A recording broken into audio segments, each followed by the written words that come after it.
एक गांव में राधा और अनामिका सास बहू रहा करती थी। राधा बहुत ही कंजूस थी। वो अपनी बहू को परेशान करने के लिए कोई ना कोई रास्ता ढूंढ लेती थी। अनामिका के पति रमेश उसकी एक बात नहीं सुनता था। वो सिर्फ अपनी माँ की बातें ही सुनता था, जिस वजह से अनामिका बहुत दुखी होती थी। एक दिन, अरे तुमसे मैंने कहा था ना कि दूध में चीनी कम मिलाया करो, लेकिन तुम 5-6 चम्मच मिला के दूध पीती हो। ये सारा राशन 4 महीनों का है, 1 महीने का नहीं।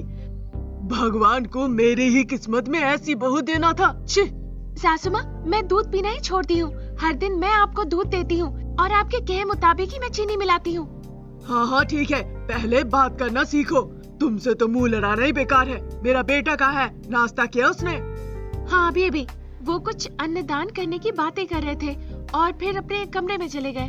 अन्नदान? कहाँ? कौन कर रहा है? सासू माँ, मैंने एक मन्नत मांगी थी। कल मैं देवी माँ के यहाँ अन्नदान करूँगी। इस बारे में मैंने आपके बेटे से कहा और वो इस बात के लिए तैयार हो गए। ओहो मेरी भोली बाली बहू रानी, इतना कुछ करके तुम कैसी मासूम बनी बैठी हो? इस तरह बेवकूफी भरा काम तुम कैसे कर सकती हो? अन्नदान में कितना खर्चा, कमाना तो दूर, बस बैठ के खा रही हो। एक दिन तुम मेरा सारा संपत्ति ऐसे ही खत्म कर दोगी। आप इस तरह से क्यों बात कर रही हैं सासू माँ? अन्नदान तो अच्छा है, आप ऐसा क्यों सोच रही हैं? ए चुप रह। अरे रमेश, बेटा रमेश कहाँ हो? जल्दी आओ इधर। राधा के इस तरह से चिल्ला के बुलाने पर रमेश वहाँ पर जल्दी से आ जाता है। क्या हुआ माँ, तुम इस तरह से क्यों चिल्ला रही हो? कोई बिच्छू काट दिया है तुम्हें, ऐसा लग रहा है? बिच्छू ने नहीं, मेरी बहू ने मुझे काटा है। मुझे नहीं पता था कि तुम अपनी बीवी का बात सुन के नाचोगे। तुमने तो मुझे एक बार भी नहीं बताया कि अन्नदान करने जा रहे हो। क्यों? अरे माँ, अनामिका ने मुझे सुबह सुबह ही बताया। मुझे लगा मैं तुमसे दोपहर में इस बारे में बात करूंगा, तब तक तुम्हें पता ही चल गया।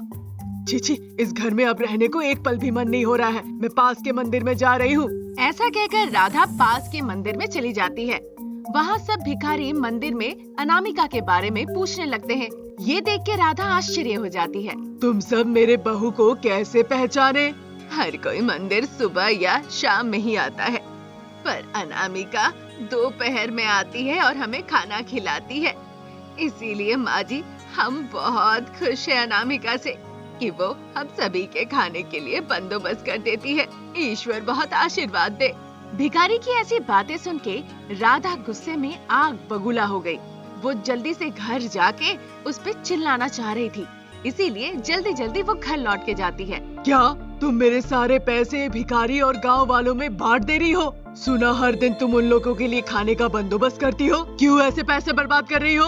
माँ, अनामिका ऐसा कर रही है हमारे अच्छे के लिए।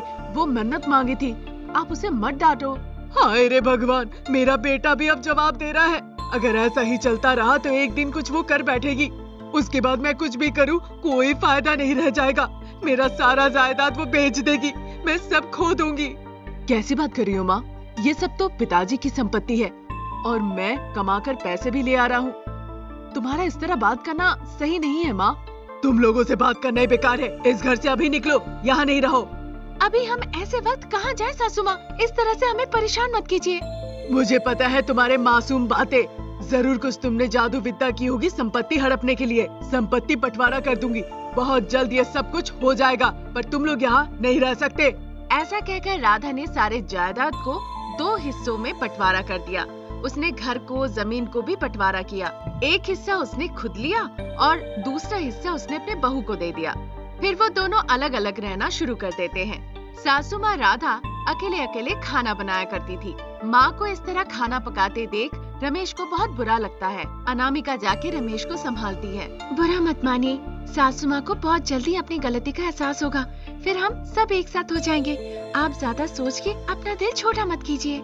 अनामिका इस तरह से अपने पति रमेश को समझाती है। कुछ दिन निकल जाते हैं। गर्मी के मौसम की वजह से गांव में सुखाड़ आता है। पानी की कमी से सभी को परेशानी होती है।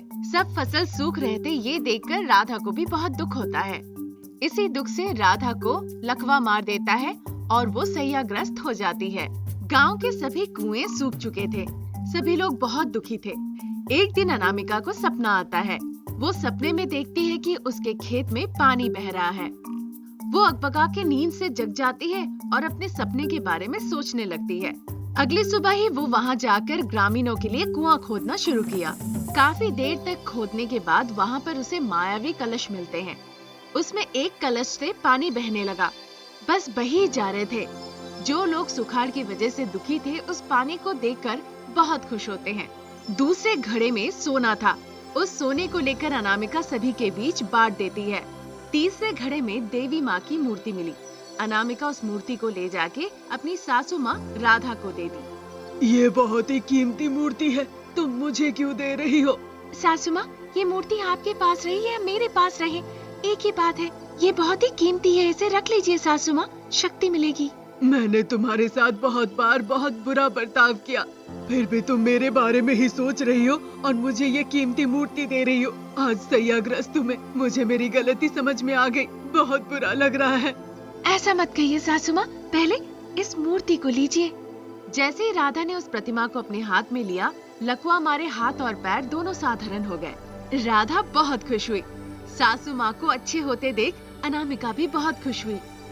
तभी से सास बहू दोनों बहुत प्यार से रहने लगती है। रमेश भी ये देखकर बहुत खुश होता है। तब से राधा भी गांव वालों को तकलीफ ना हो इसका ख्याल रखने लगती है और इस तरह से लोगों की मदद करके अनामिका का नाम बहुत प्रसिद्ध हो जाता है।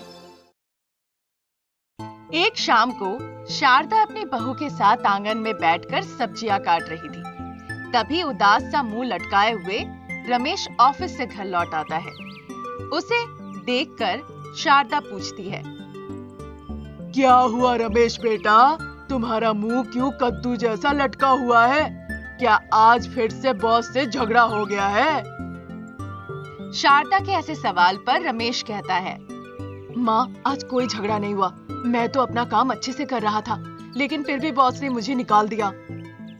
रमेश की ये बात सुनकर शारदा हाय तौबा करने लगती है।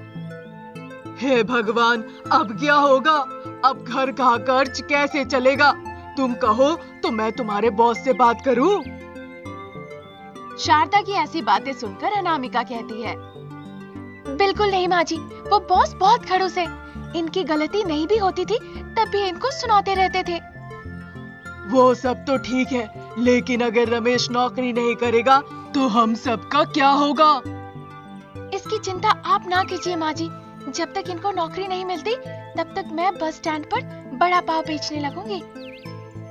अनामिका की ऐसी बातें सुनकर रमेश को गुस्सा आ जाता है और वो तेज आवाज में अनामिका को डांटते हुए कहता है, दिमाग खराब हो गया है तुम्हारा? हमारे खानदान में औरत सिर्फ घर का काम करती है, बिजनेस नहीं करती है। आज के बाद अगर फिर से ऐसा बोली तो घर से भगा दूंगा, समझी? रमेश को इस तरह चिल्लाते देख शारदा उसे शांत होने को कहती है। अरे क्यों गधे की तरह रेक रहा है? बहू ने कुछ गलत थोड़ी ना बोल दिया। अगर कुछ काम धंधा नहीं होगा तो घर में पैसे कहाँ से आएंगे? वो आजकल की नई बहू है, सब कुछ जानती है। बहू, हम तेरे साथ हैं। हम दोनों कल ही बड़ा पाव का ठेला बस स्टैंड पर लगाएंगे। बड़ा पाव वैसे भी तुम बहुत अच्छा बनाती हो, देखना थोड़ी ही देर में खूब पैसे कमा लेंगे। शारदा अनामिका का साथ देते हुए इस तरह कहती है। अगले दिन अनामिका और शारदा दोनों बड़ा पाव का ठेला लेके बस स्टैंड पहुंच जाते हैं। तभी शारदा कहती है, बड़ा पाव ले लो, बड़ा पाव, बस 10 रुपए, बहुत ही चटपटे और स्वादिष्ट है, बड़ा पाव। थोड़ी देर में बस स्टैंड पर एक बस आके रुकती है। उस बस से बहुत सारे यात्री उतर आते हैं और बड़ा पाव खाते हैं। धीरे धीरे अनामिका के सारे बड़ा पाव बिक जाते हैं। दोनों सास और बहू गुल्लक में इतना सारा पैसा देखकर बहुत खुश हो जाते हैं। अगली बस की यात्रियों के लिए अनामिका फिर से वड़ा पाव बनाने लगती है। थोड़ी देर बाद अमन और रमन नाम के बस ड्राइवर और कंडक्टर बस चला के बस स्टैंड आ रहे होते हैं। ये दोनों बहुत ही शातिर और बदमाश थे। हर दिन किसी न किसी ठेले वाले को परेशान करते थे। कभी उनका सामान फेंक देते थे तो कभी उनके ठेले पर बस चढ़ा देते थे और भाग जाते थे। थोड़ी देर बाद वही बस आके रुकती है। रमन खिड़की से झांकता है और शारदा से बड़ा पाव मांगता है। अरे बुढ़िया, एक बड़ा पाव दे आके, जरा मैं भी देखूं तुम्हारा बड़ा पाव कैसा है। रमन की ऐसी बातें सुन के शारदा बहुत प्यार से कहती है, बहुत बढ़िया है बेटा, एक बार खाओगे तो बार बार खाओगे। शारदा वड़ा पाव की प्लेट लेके जैसे ही रमन को देने के लिए उसके पास पहुंचती है, वैसे ही रमन उस थाली पर थूक देता है और जोर जोर से हंसने लगता है। बस चलो अमन, अपना काम हो गया। रमन की यह हरकत देख के शारदा बहुत आश्चर्य हो जाती है और कहने लगती है, हे भगवान, ये कंडक्टर तो मेरे सारे वड़ा पाव खराब करके भाग गया, मेरा बहुत नुकसान हो गया। अनामिका रात को बस स्टैंड वाली सारी बातें अपने पति रमेश को बताती है और उस बस ड्राइवर और बस कंडक्टर से बदला लेने का प्लान बनाती है। अगले दिन फिर से शारदा और अनामिका वड़ा पाव का ठेला लेके बस स्टैंड जाती है और वड़ा पाव बेचने लगती है। थोड़ी देर बाद फिर से अमन और रमन बस चलाकर वहां आते हैं। तभी रमन कहता है, अमन, बस थोड़ा ठेले के पास ले जाकर खड़ा करना, आज उसके ठेले पर ही थूकता हूँ। तभी अमन कहता है, फिर तो बड़ा मजा आएगा जब उस बुढ़िया का सारा ठेला खराब हो जाएगा। थोड़ी देर में बस आके फिर से रुकती है और रमन झाँक कर ठेले पर थूक देता है। अमन को बस चलाने के लिए कहता है, लेकिन इस बार बस नहीं चलती, उधर ही खड़ी रहती है, क्योंकि अनामिका के पति रमेश बस के रुकते ही उसके ड्राइवर अमन को पकड़ लेता है और बस के नीचे उसे उतार ले आता है, जिस कारण से रमन भाग नहीं पाता। फिर शारदा उसे बहुत मारती है और पुलिस के हवाले कर देती है।